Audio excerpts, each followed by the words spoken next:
बहुश्यामः, हम एक हैं अनेक हो जाएं तो पूरी सृष्टि हो जाती है। एक मकान बनाने में साल खांड तो लग ही जाता है, तबे वो पत्थर पत्थर ला के मेंटेन सब हो पाओ। अरे बड़ी मर रही कही कोई 6 महीने बना तैयार कर दी, रातों रात तो कोई नहीं बना पाई भाई। हाँ हाँ कि बढ़िया लिए खोद गए मकान ढाली गए फिर मेंटेन गए सब पत्थर पत्थर लगाए सब लाइट जला दिए। ये तो संभव है नहीं क्योंकि मसाले नहीं पकेगा तो एकदम ही नहीं बन पाएगा। पूछा जाए संसार को बनाने में कितना समय लगा, परमात्मा को का कुछ भी देर ना लगा। कहने में देर लग सकता, बनने में देर ना लगा। कहा ये कैसे? कहा जहां वेद ये भाष्य करता है ऋतंचे सत्यंचे भी रात्रसो वध्याय ततो रात्रि आय तथा समुद्रो वर्णवा समुद्राद वर्णवा संवत्सरो जाय अहोरात्रां विदतो वसी सूर्यः चंद्रवसौ धाता यथा पूर्वकल्पयन् धाता कार्यो विधाता। ब्रह्मा यथा पूर्वकल्पयन् जैसे पहले था कल्पना कर लिया, बस कल्पना है ये संसार, मन करके तैयार हो जाता है। एको अहम बहुश्यामा तैयार हो जाता है। जैसे फिर मैं अकेला हो जाऊं सब नष्ट हो जाता है। वो परमात्मा अकेला उसी के नाम से निकलता कमल हो जाते, ब्रह्मा कह देते सृष्टि के लीला। भाई ये परमात्मा के कितने रूप हैं? भाई कोई माई कालाल की गिन के बताएगा? कोई नहीं बता सकता। समुद्र में कितना जल है कोई नापे? बनी आज तक कोई मशीन? कतनों बड़े वैज्ञानिक हुए चाहे जहां के हुए, कोई गिन के तौली के बताओ समुद्र में कितना जल है? कोई नाप पाएगा? ये सब हटाओ, ये तो अलग की बात है। आपके शरीर में कितने रोए हैं बड़े वीर हो गिन के बताओ। सिर में कितने बाल हैं गिन पाओगे? नहीं संभव है। हाँ, पृथ्वी पे कितने कण हैं कोई नहीं गिन पाएगा। उसी प्रकार परमात्मा के कितने अवतार हैं कोई नहीं बता पाएगा। हाँ, असंख्य अवतार हैं, न ते नाम संख्या, नाम की संख्या नहीं है। हाँ, रामायण शतकोट कह दिया गया पार, कोई पार नहीं जा सकता है। ऐसा विशुद्ध है स्वरूप, तत्व उन परमात्मा की जान पाना बड़ा ही कठिन है। उन अवतारों में भगवान के 24 अवतार, 24 अवतार भगवान के, फिर 24 में से कहा 10 अवतार भगवान के, और 10 में से 2 अवतार भगवान के। हाँ, सब भगवान का अवतार है।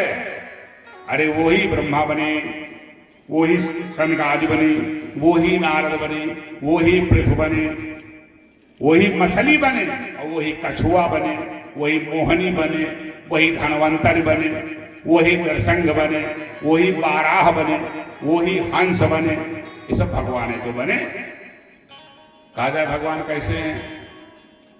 जहां काले राम है वहीं गोरे राम है। भगवान काले हैं? कहा हाँ हाँ काले हैं। तो कहा तो गोरे हैं? कहा हाँ हाँ गोरे भी है। जब काले राम है अयोध्या में, आगे बढ़ो, गोरे राम है अयोध्या में, तो काले राम है, गोरे राम है, छोटे राम है, बड़े राम है। हाँ, विराट राम है। अरे क्या क्या बात, राजा राम है। हाँ, राजा राम है, सन्यासी राम है, अरे वीर राम है, छोटे राम है, बड़े राम है। अरे जैसे मानना है भाई मानो तुम। गजब की लीला। अवतार तो बहुत, लेकिन एक त्रेता में राम के रूप में, द्वापर में श्याम के रूप में, एते चांसे कला पुंसा कृष्णास्तु भगवान स्वयं। भगवान सदा कृष्ण के रूप में अवतरित होते हैं, संधि पत्र लेकर के जाते हैं किसे समझाने के लिए? दुर्योधन को भैया मान जाओ। दूत बन करके गए भगवान, द्वारिकाधीश दूत बनते हैं, ड्राइवर बनते। अरे गजब हो। हाँ, अरे अर्जुन के रथ हाकिम तो ड्राइवर नहीं बे, सारथी नहीं बने भगवान। है वो उधर वो द्वारिकाधीश है। क्या लीला है उन भगवान की।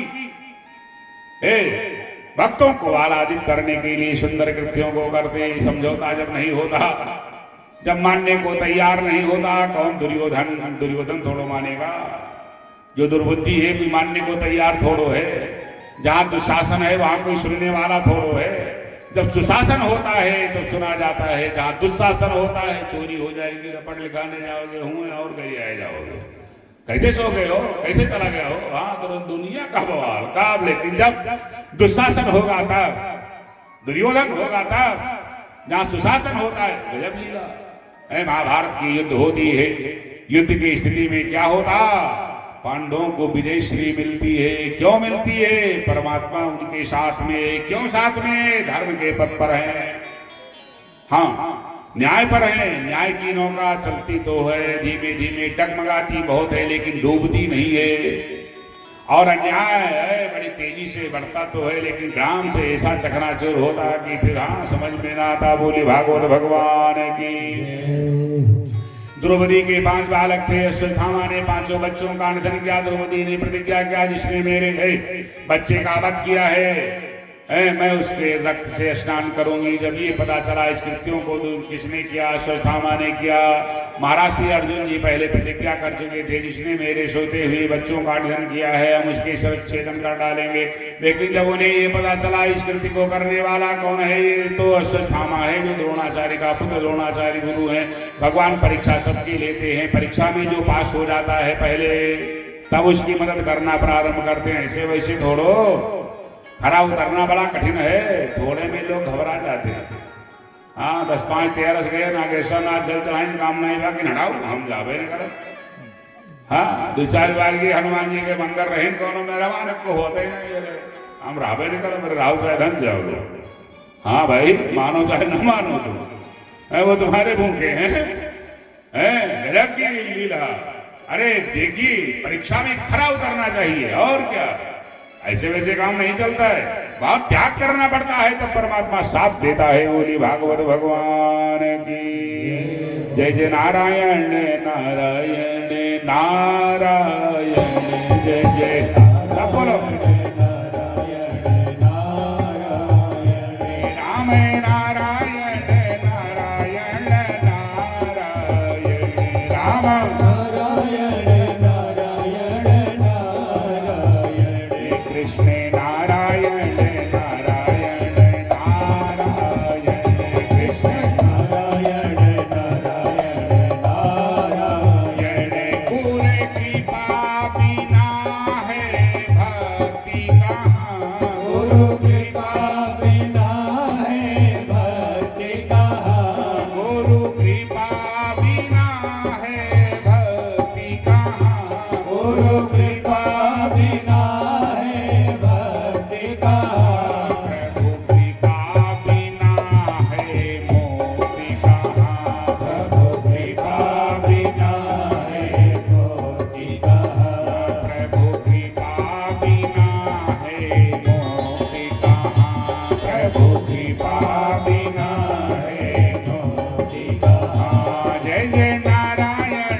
बच्चों को मारने वाला अश्वत्थामा। अर्जुन ने कहा एक तो ब्राह्मण, दूसरे गुरु का पुत्र। हाँ गुरु के प्रति इतनी निष्ठा है अर्जुन के अंदर। कहा मैं वध नहीं करूंगा। कहा तो प्रतिज्ञा किए हो, अपूर्ण रह जाएगी तो नरक जाना पड़ेगा। कहा चाहे नरक जाना पड़े चाहे जहां जाना पड़े। हाँ हाँ कहा नहीं भले से बांधो। ब्रह्मास्त्र में बांध लिया अश्वत्थामा को महाराज श्री अर्जुन जी ने। कहा बताओ केशव मैं क्या करूं, मैं इसे मार नहीं पाऊंगा, ये ब्राह्मण है। कहा ब्राह्मण तो है लेकिन अत्याचारी है। आतताई बधारहण अत्याचारी वध के योग्य है। कहा लेकिन ब्राह्मण अवध्य है। कहा ये दोनों बात सत्य कैसे माना जाए? एक तरफ अत्याचारी वध के योग्य है और एक तरफ ब्राह्मण अवध्य है। कहा स्त्री हत्या, बाल हत्या, ब्रह्म हत्या, दुरत्या। बच्चे ने कुछ गड़बड़ कर दिया तो ये नहीं उसे मार डालो। हाँ, नारी ने कुछ गड़बड़े कर दिया तो वध के योग्य नहीं है कि उसे मार डालो। है बड़ा धर्म संकट है। कहा क्या करें फिर अब हम? काले चलो द्रौपदी के पास चला जाए। बांध करके लेकर गए। अश्वत्थामा को लेकर के अर्जुन जी जिस समय द्रौपदी के पास में गए, द्रौपदी ने देखा, भगवान ने कहा बहन, हाँ भैया, कहा इसी ने आपके सोते हुए बच्चे के सिर को काट डाला है। कहा इसे छोड़ दो।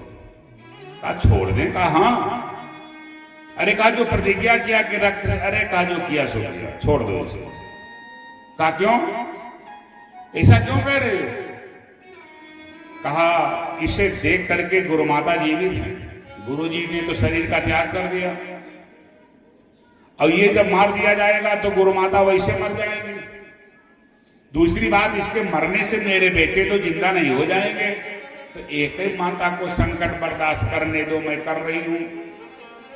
पुत्र का वियोग मैं तप रही हूं, दूसरी माता को ना दिया जाए। अंदरूनी भगवान मुस्कुराए, वाह रे वाह, धन्य हो द्रौपदी तुम। हाँ, नतमस्तक हुए भगवान। कहा इसे छोड़ दो।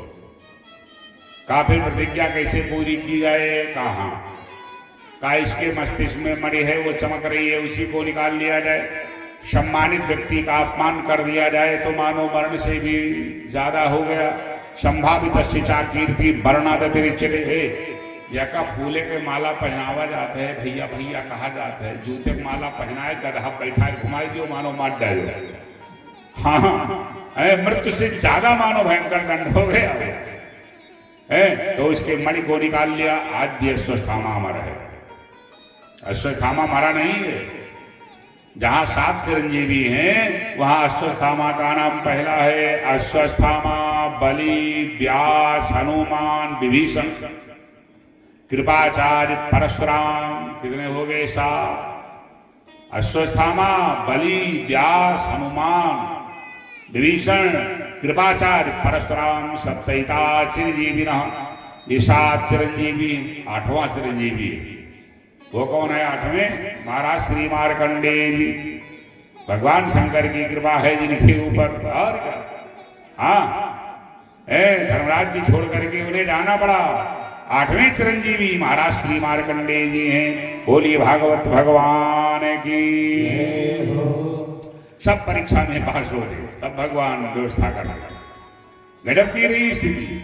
जिस समय युधिष्ठिर जी को राज्य मिला, अभिमन्यु की तो मृत्यु हो गई थी। अभिमन्यु की पत्नी है कौन? उत्तरा। विराट की है बेटी, पांडवों की है बहू। ध्यान से सुनिएगा, नहीं समझ में कुछ आने वाला नहीं है, और ज्यादा देर तक कथा चलेगी भी नहीं, क्योंकि समय का अतिक्रमण किया नहीं जाएगा। जय जय सीताराम है। बोली भागवत भगवान की जय हो। पांडवों की बहू कौन? उत्तरा। और उत्तरा के पिता कौन है? विराट। माता किसकी है? ये अभिमन्यु की पत्नी है। ये अभिमन्यु की पत्नी, पांडवों की बहू, विराट की बेटी। नाम क्या? उत्तरा। परीक्षित जी की ये माता है उत्तरा। ध्यान दीजिएगा। अभिमन्यु की मृत्यु हो गई थी चक्रव्यूह की रचना में। 7वां भेदन ना कर पाए, 7वें 6ठे में फंस गए थे। हाँ, तो अभिमन्यु की तो मृत्यु हो गई थी, उसके पहले उत्तरा को गर्भधारण हो गया था। अब युद्ध तो विराम हो जाती है, पांडवों को राज्य मिल जाता है। अश्वत्थामा ने विचार किया कि पांडव, उसने प्रतिज्ञा किया था अश्वत्थामा ने कि पांडव का वंश नहीं चलने देंगे। लेकिन जिसके वंश की सुरक्षा करने वाला वो मुरलिया वाला है, वो बनवारी गिरधारी हैं, भगवान द्वारिकाधीश हैं, परमेश्वर परमात्मा है। कोई माई का लाल की बालवा का कर पाए? परमात्मा 1000 हाथ से रक्षा करेगा, तो हाथ वाला क्या कर पाएगा? कुछ नहीं कर सकता। जब वो रक्षा करने के लिए है तैयार, भगवान कहते हैं ये यथा माम प्रबंधन्ते तांस्तथैव भजाम्यहम्। भक्त भगवान को भजता है, भगवान भक्त को भजते हैं। अरण्यनाथ वो भगवान को भोग लगाता है। कौन भक्त? तो भगवान क्या करते हैं, उसमें स्वाद भर देते हैं। और क्या, एक एक के पूरक हैं। गजब की है लीला, बोली भागवत भगवान की। सारा ठेका तो हमारे है, तुम्हें सबके सुनने वाला ठेका है, ना बोलने वाला है ना कुछ करने वाला है, लेकिन बोलते रहिए। प्रभु की कृपा से प्राप्त करने के लिए, अपने लिए, कोई किसी के लिए नहीं। एक बार और गंभीर स्वर में बोलिए भागवत भगवान की। तो अश्वत्थामा को पता चला कि पांडवों के बेटा तो नहीं है लेकिन पौत्र होने वाला है। जब उसे सूचना मिलती है, वह उसके पास में था ब्रह्मास्त्र, उसने ब्रह्मास्त्र का अपने प्रयोग कर दिया। जैसे ब्रह्मास्त्र का प्रयोग किया, लपलपाता हुआ चला ब्रह्मास्त्र। देख करके भयभीत उतरा, सोचा कि अब तो ये गर्भपात हो जाएगा, स्खलित हो जाएगा, नष्ट हो जाएगा। ये कहा अब और किसी की शरण में नहीं जाना है, एक ही के शरण में जाना है, जो सबका रखवाला है, सबकी व्यवस्था व्यवस्थित करने वाला है। मेरी सासू माँ है बहुत के शरण में गई लेकिन कोई ना सुना। जैसे कुछ मानो बुआ सास मानो, और क्या, एक के शरण में चल दिया जाए। बस भगवान कन्हैया के पास त्राहिमाम त्राहिमाम त्राहिमाम, रक्षा करो रक्षा करो रक्षा करो। लपलपाता ब्रह्मा साहब कहा मैं मर जाऊं चिंता नहीं, लेकिन मेरे उदर में पलने वाला बालक किसी प्रकार टिमटिमाता हुआ दीपक कौरव पांडवों के बीच में है, यही बचा। यदि ये नष्ट हो गया तब तो सब नष्ट हो जाएगा, आगे ताड़ितम नहीं बढ़ पाएगा। भगवान ने कहा मुझे बेटा को, कहा कैसे कहे बेटा? अरे कहा कैसे वैसे चक्कर नहीं, तुरंत कहो बेटा। भयभीत है, उतरा कह दिया बेटा। उनके घर में प्रवेश करके गदा घुमा करके सुरक्षा किया, बर्दाश्त अपना करते हैं। ब्रह्मास्त्र को परीक्षित जी गर्भ में थे, उनके मूर्छा लग जाती है, मूर्छा को तोड़ते हैं भगवान, ब्रह्मास्त्र को बर्दाश्त करते हैं भगवान। और देखते हैं परीक्षित जी गर्भ में भगवान के सुंदर चतुर्भुज रूप को गदा घुमाते हुए सुंदर कर रहे हैं दिव्य रक्षा। देवता लोग जय घोष करते हैं, जय हो उत्तरा, जय हो उत्तरा, जय हो विराट प्रयास, जय हो पांडवों के बधू, धन्य हो तुम। अरे तूने तो पीछे कर दिया देवकी को, तूने तो पीछे कर दिया किसे? कौशल्या को।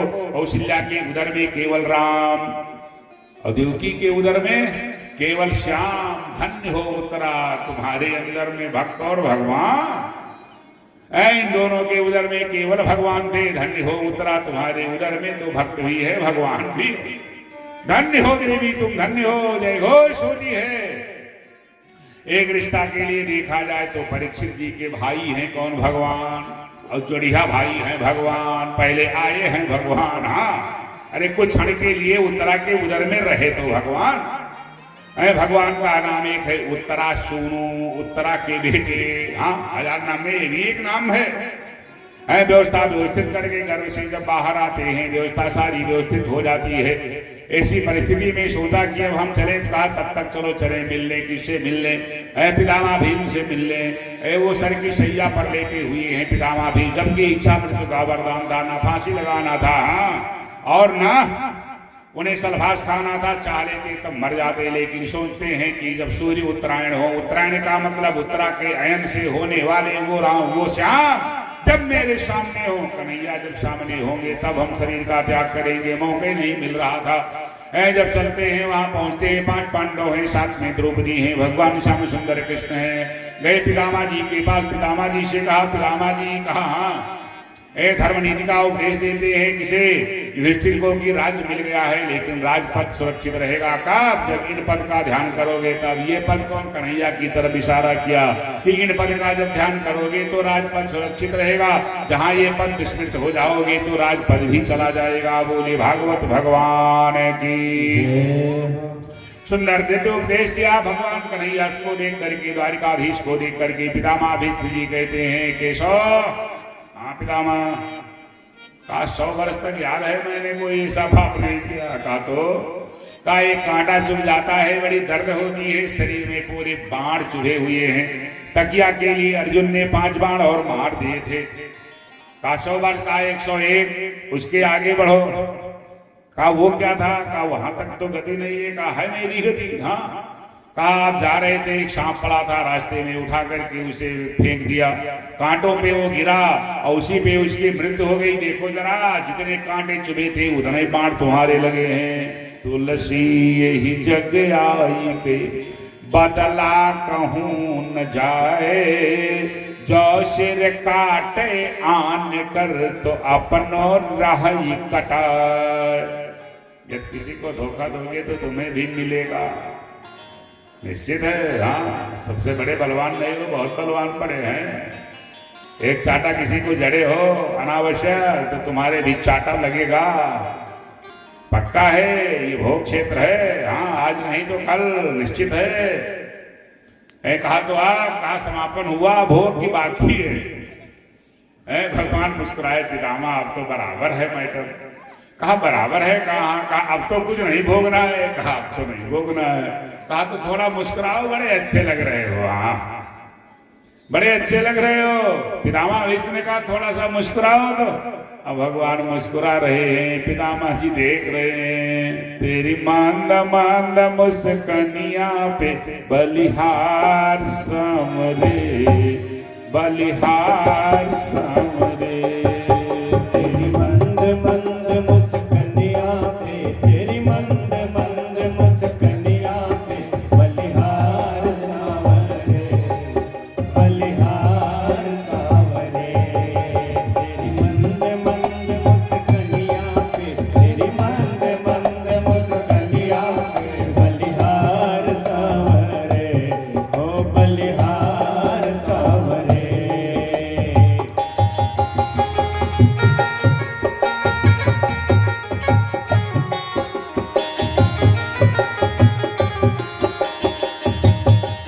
तेरे बाल हैं काले काले, लगते हैं घूंघर वाले। तेरे बाल हैं काले काले, घूंघर वाले। तेरे बाल हैं काले काले, लगते हैं घूंघर वाले।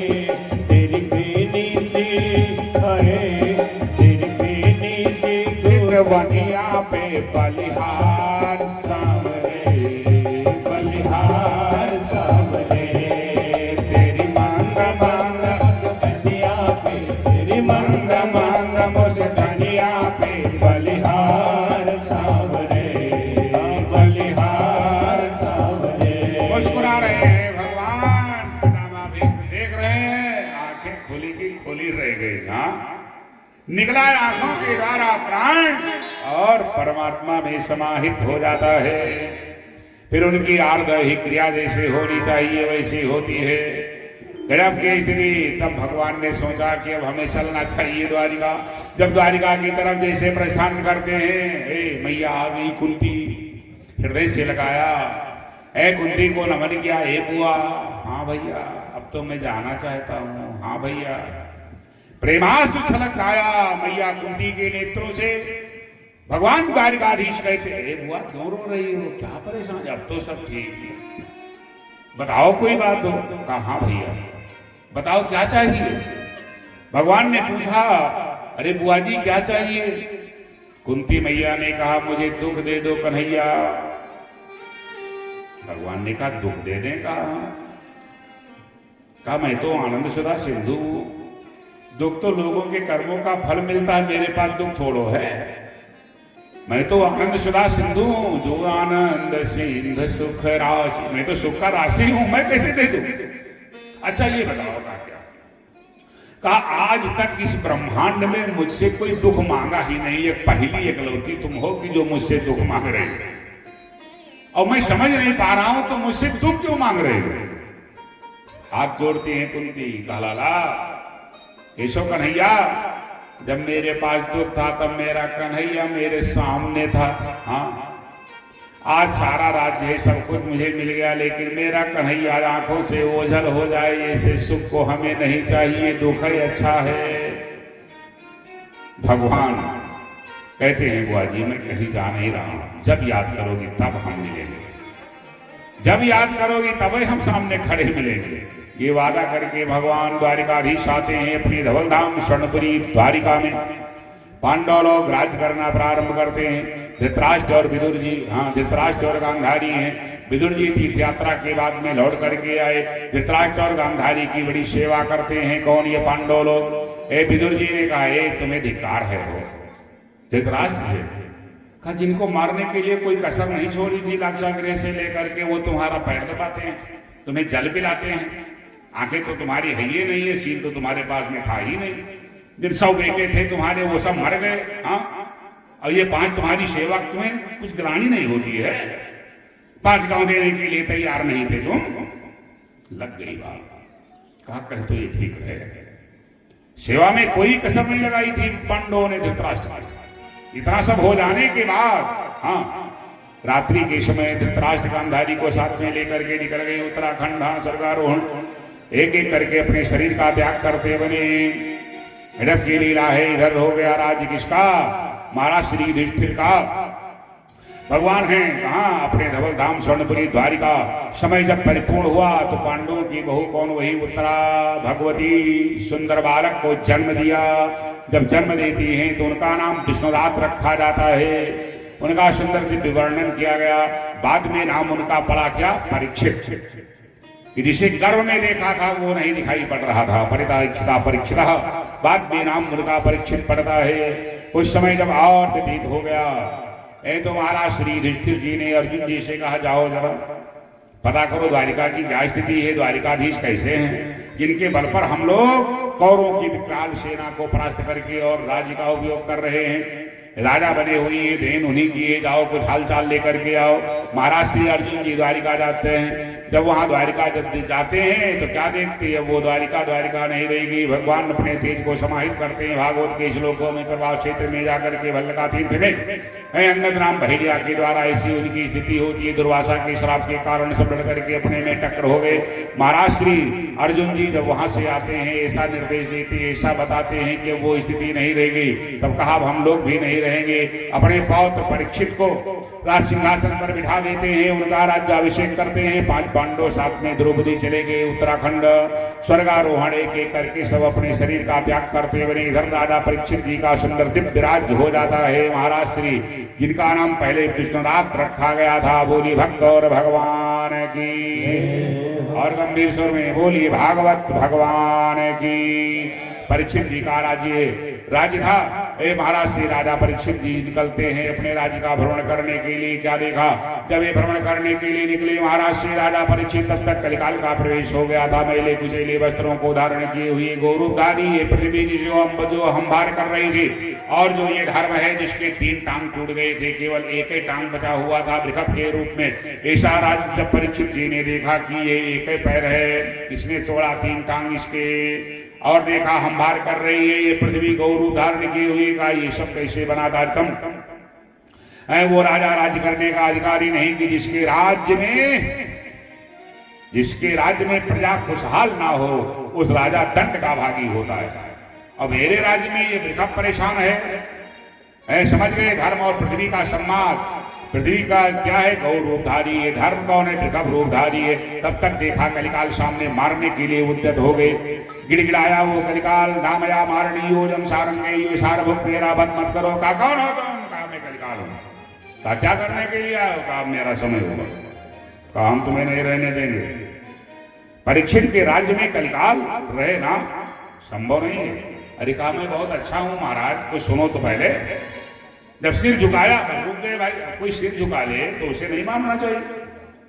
कहा तुम एक अच्छा ही बताओ तुम्हें हम छोड़ देंगे। कहा एक नहीं, बहुत अच्छा ही है। अरे कहा एक है तो बताओ। कहा जो फल त्रेता द्वापर सतयुग में बहुत बड़े यज्ञ आदि कार्य से फल की प्राप्ति होती थी, जब मैं रहूंगा महाराज तो केवल भगवान नाम संकीर्तन से उस फल की प्राप्ति हो जाएगी। यत् फलम नाति तपसा न योगिनी समाधिना तत्फलम लभते सम्यक कलौति सवकीर्तनात्। कलिकाल कहता है जब मैं रहूंगा तो केवल भगवान नाम लेकर के लोग संसार सागर पार हो जाएंगे।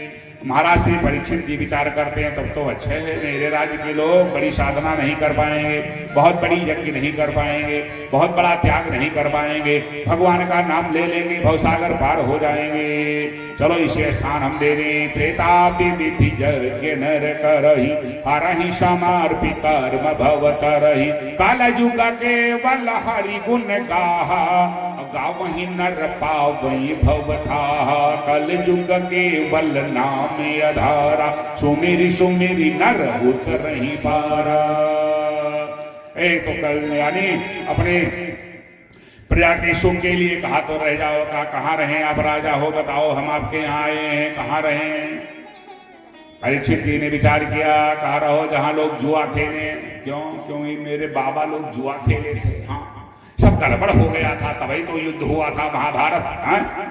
कहा जहां लोग जुआ खेले वहां तुम रहो। दूतम नंबर दूसरा, पानम जहां लोग बजरा का पान करें वहां रहो। स्त्रिया जहां वेश्यावृत्ति हो, वेश्याएं हो वहां रहो। का चौथा, का जहां मारकाट हो, हिंसा हो वहां तुम्हारा वास हो। इन चार जगह पे कलिकाल का प्रत्यक्ष वास। दूतम पानम स्त्रिया शूना यत्र धर्म चतुर्विधा, चारों विध से जहां अधर्म होता है। चार स्थान दिया। कलिकाल हाथ जोड़ा, कहा महाराज सब गड़बड़े, एक कोई नींद दे दो। हाँ, पुनश्चे याचमानाए, पुनः उसने याचना किया कोई अच्छा स्थान दे दो। कहा जाओ सोने में तुम्हारा वास होगा, सोने में तुम्हारा वास होगा। कहा तो स्थान ग्रहण करने का करोगा, सिर पर बैठ गया सोने का मुकुट। हाँ, एक तरफ भगवान ने कहा है धातुओं में मैं सोना हूं, इसीलिए सोने का बिछुआ नहीं होता, सोने का पायल नहीं होता, कील है, टप है, झाला है, बाला है, हार है, कंगन है। हाँ, लेकिन बिछुआ नहीं है, पायल नहीं है। क्यों नहीं है? क्योंकि सोना धातुओं में राजा है, सोने में भगवान का वास है एक तरफ, अब एक तरफ सोने में कलिकाल का वास। ये दोनों कैसे? हाँ है। अन्याय से धन इकट्ठा करके जो सोना खरीदा जाएगा उसमें कलिकाल का वास हो जाएगा, और न्याय उपार्जित धन से जो सोना का संचय किया जाएगा उसमें परमात्मा का वास होगा। दूसरा सिद्धांत और देखो, जरासंध का मुकुट लगा करके गए थे, पांडवों का मुकुट होता, कलिकाल रुक न पाता, टिक न पाता सामने। ऐसी स्थिति होती है। अब बुद्धि परिवर्तित हो गई। परीक्षित जी की जाते हैं, था एक आश्रम समेत मुनि जी का समाधिस्थ अवस्था में बैठे हुए थे। बस एक मरा हुआ सांप पड़ा हुआ था, उसी को उठा करके लेकर गए, समेत मुनि की गले में लपेट दिया। क्यों? अपने राजमद में आ गए। क्यों? हाँ, राजमद में आए हैं कि हम राजा हैं, ये बना हुआ वैसे ढोंग तो नहीं बनाए। परीक्षा के चक्कर में महात्मा की परीक्षा नहीं करनी चाहिए। यदि कोई कहे संत हम चीन्हा, तो तुलसी कान हाथ दयली। कौन कैसे क्या जानो। हाँ, कौन कैसी साधना करता है क्या पता है। बोली भागवत भगवान की। मरे हुए सांप को लपेट करके चले आते हैं। राजमहल जब पहुंचे, जैसे मुकुट को उतारा, थर थर थर थर परीक्षित कांपने लगे। परीक्षित जी ने सोचा अनर्थ हो गया, मैं तो ये पागल ऐसी हरकत कर दिया। एक महात्मा के गले में मैंने मरे हुए सांप को लपेट दिया। हाय, अब मैं क्या करूं। इधर तो ये स्थिति है परीक्षित जी की हस्तिनापुर में, उधर समीप के मुनि जी के आश्रम से उन्हीं का एक बेटा था जिसका नाम था श्रृंगी ऋषि। त्रेता वाले नहीं, हाँ ये कलिकाल मानो। श्रृंगी ऋषि वो छोटी अवस्था के थे, लौट करके आए, देखा मेरे पिताश्री के गले में मरा हुआ सांप किसने लपेटा। पता चला किसी राजा ने। कहा राजमहल में आकर के इतनी बड़ी हरकत, एक ब्रह्मर्षि के गले में मरे हुए सांप को लपेटा, इसे दंड देना पड़ेगा। हो हाँ, तुरंत हाथ में जल लिया, बाणी रूपी वज्र का प्रहार किया। जिसने मेरे पिताश्री के गले में मरे हुए सांप को लपेटा है, आज के 7वें दिन उसे तक्षक नाग डस लेगा, धराधाम पे नहीं रह जाएगा। पर्वत की श्रृंखला टूट टूट करके गिरने लगी, डगमग डगमग होने लगी। जैसे बाणी रूपी वज्र का प्रहार किया, एक समय पुनी जी की समाधि टूट गई। अरे कहा बेटा तूने क्या कर दिया। अरे ध्यान लगा करके, अरे आज के 7वें दिन परीक्षित नहीं रहेंगे, तूने परीक्षित कुछ रहा। अरे कहा जो होना था वो हो गया। अब जो होना था वो तो हो ही गया। समय पुनी जी महात्माओं को बुलाते हैं, कहा जल्दी जाओ हस्तिनापुर पहुंचो। हाँ, परीक्षित को बताओ आज का दिन गया। और 7वें दिन तो डसेगा, बीच में तो 5 ही दिन मिल रहे हैं। कह दो अपने लिए कुछ उपाय करें। उपाय महात्मा लोग चल पड़े इधर। परीक्षित जी को जब बतलाया कि आपने समीप के गले में मरे हुए सांप को लपेटा, उन्हीं का बेटा श्रृंगी ने आपको श्राप दे दिया, 7वें दिन तक नाक कस लेगा, आपको उपाय कर लीजिए को। अरे प्रसन्न हो गए परीक्षित का, वाह वाह वाह। अरे अब तो ये पक्का है मैं 7 दिन तक जीऊंगा, यहां तो कल की तो खबर नहीं है, हाँ ठिकाना नहीं है। मुनि श्राप जो दी हाँ अति फल, अरे उन्हें तो ये कहना चाहिए तुरंत ही भस्म हो जाए सर, लेकिन बड़े कृपालु हैं, अरे बड़े दयालु हैं, 7 दिन का अब तो मौका ही मिल गया। अरे तुरंत राजमहल से निकल पड़े, पहुंच जाते हैं सुखताल गंगा जी के किनारे। गंगा की सानिध्य को प्राप्त किया परीक्षित जी ने, और सब ब्राह्मण लोग इकट्ठा हैं, बहुत से महात्मा लोग इकट्ठा हैं, सोचते हैं क्या किया जाए, कैसे होगा कल्याण, कैसे होगा कल्याण।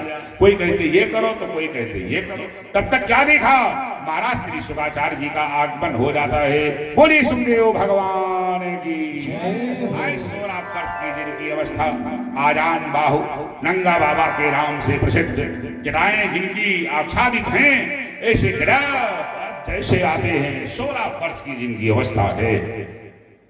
बूढ़े बूढ़े महात्माओं ने देखा, साष्टांग दंडवत किया। गदा परीक्षित ने देखा का वाह क्या गजब की छटा है, हाँ क्या गजब की छटा है। परीक्षित जी भी प्रणाम करते हैं। हाँ महात्माओं ने इशारा किया, सबके समाधान है, श्राप के समाधान है, मृत्यु के समाधान है, जीवन के समाधान है, पहुंचाने वाले वहां है। हाँ बस तुरंत उनका चरणोदक लेते हैं, चरणों को बढ़ाते, सुंदर आसन पर बिठाते। क्या गजब की लीला। परीक्षित जी विविध प्रश्न करते हैं।